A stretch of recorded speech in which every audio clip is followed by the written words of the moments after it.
Hello everyone and welcome, my name's Ali, and today a new patch went out live for Call of Duty Black Ops 2 that affected a lot of things within multiplayer that I knew you guys would be interested in. Now normally I don't cover the patches if there's nothing significant or nothing that changes anything that we really care about, but this patch included lots of updates and I'm going to go over all of them and actually show you guys some side-by-side comparisons of the changes to specific guns before the patch and after the patch, so you can see exactly what's changed. Now a lot of little things will have changed, will have addressed issues that you guys may have not even known were in the game. I'm going to list almost everything within the description of this video, so feel free to check out the list within the description of this video. Some of the things that have been changed are little things like select fire reverting back to single fire shots in between rounds. I know that affected me a few times.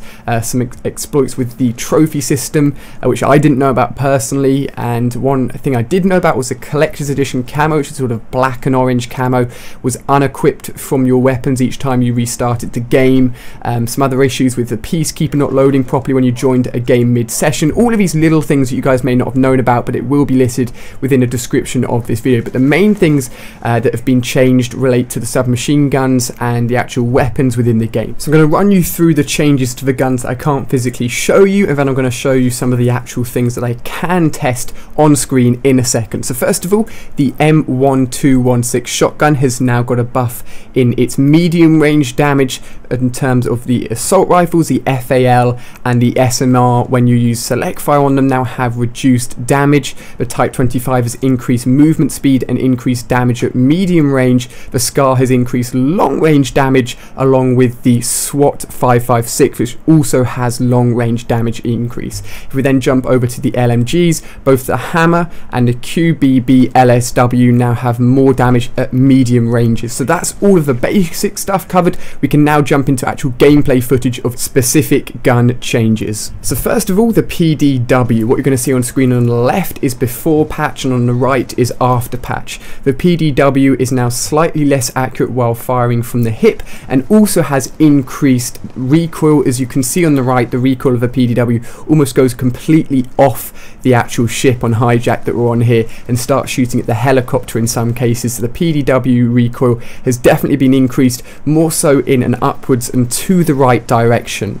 Now the next gun to be changed in a very similar way is the Msmc, of course, another submachine gun, which is also now less accurate when you're firing from the hip, but something I've been able to test on screen is the actual recoil, and as you can see it's been increased more of a vertical manner, and again it's almost shooting at the helicopter. It's been increased so much, but you've got to remember that when you're actually playing within multiplayer, you've got auto aim and aim assist helping you a little bit, so the recoil won't be quite as predominant, but it's certainly been increased. Now the next weapons on screen are the dual wielding KAPs. People have been talking about these a lot recently, saying that they're too powerful, they can outgun submachine guns, so they've been reduced in power and their hip fire spread has been increased, so they're not quite as accurate. As you can see on the right hand side, the hip fire spread is a bit larger than it is on the left hand side. And finally, the Ballista with the iron sights, the idle sway has been reduced, meaning that when you're aiming down sight like I am on screen at the moment, it doesn't wobble around quite as much. So you'll see on the right hand side